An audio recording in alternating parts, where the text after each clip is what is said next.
During the Caliphate of Umar ibn al-Khattab radiyallahu anhu, the Muslims laid siege to Jerusalem, a fortified city with strong walls and no easy way in. The defenders remained inside, holding their ground. However, by the will of Allah, a change of heart occurred among some of their scholars. They climbed the walls and called out to the Muslims, saying, "You will remain here forever, laying siege. But our beloved city will not be taken this way. The city will only fall to the hands of the foretold leader. But we do not see him among you." Hearing this, Abu Ubaidah ibn al-Jarrah radiyallahu anhu and the other Muslim generals immediately thought of the awaited leader. That man was sitting far away in Medina, none other than Caliph Umar radiyallahu anhu. Upon realizing this, they sent a request to him, urging him to come, believing that his presence would lead to the city's surrender. Umar ibn al-Khattab radiyallahu anhu set out on his journey to Jerusalem with only one servant and a single camel. They took turns riding, ensuring fairness between them.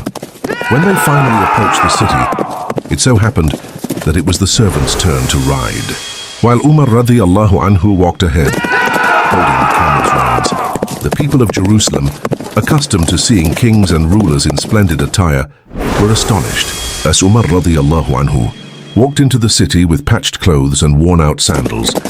Some of the Muslim commanders, including Abu Ubaidah radiyallahu anhu, suggested that he change into more distinguished garments, given the city's prestige. But Umar radiyallahu anhu firmly responded, "We are a people whom Allah has honored through Islam. If we seek honor through anything else, Allah will humiliate us." Seeing the signs they had read in their scriptures, the Christian leaders recognized him as the prophesied ruler. Thus the city peacefully surrendered, and no blood was shed. Unlike the previous Byzantine rulers, who had barred Jews from entering Jerusalem, Umar radiyallahu anhu allowed them to visit and pray at their sacred sites.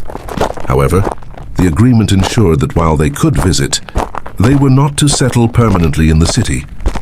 This agreement, known as the Pact of Umar, was respected by subsequent Muslim rulers, including the Umayyads, Abbasids, and even the Ottoman caliphs. During the time of Caliph Uthman radiyallahu anhu, the enemies of Islam sought to exploit internal divisions, particularly between Banu Hashim and Banu Umayyah. A Jewish convert, Abdullah ibn Saba, is often cited as a key figure who sowed discord, spreading false claims that power rightfully belonged to Banu Hashim rather than Uthman radiyallahu anhu. He fueled protests against Uthman's government, spreading rumors of injustice, corruption, and oppression. This led to a major revolt, culminating in the tragic assassination of Uthman radiyallahu anhu. This period, known as Fitna al-Kubra, the Great Turmoil, resulted in Muslim infighting. For 5 years, civil wars raged, splitting the community into factions, those who supported Uthman radiyallahu anhu and those who supported Ali radiyallahu anhu. Over time, these divisions evolved into the Sunni-Shia split that persists to this day. Later, in 711 CE, the Muslims, led by Tariq ibn Ziyad, conquered Spain, Al-Andalus, which was then a stronghold of Christianity. The Jewish population had suffered oppression under Christian rule, and they welcomed the Muslims as liberators.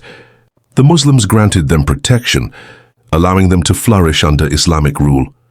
Jewish scholars and intellectuals thrived in Muslim Spain, calling it the golden era of the diaspora.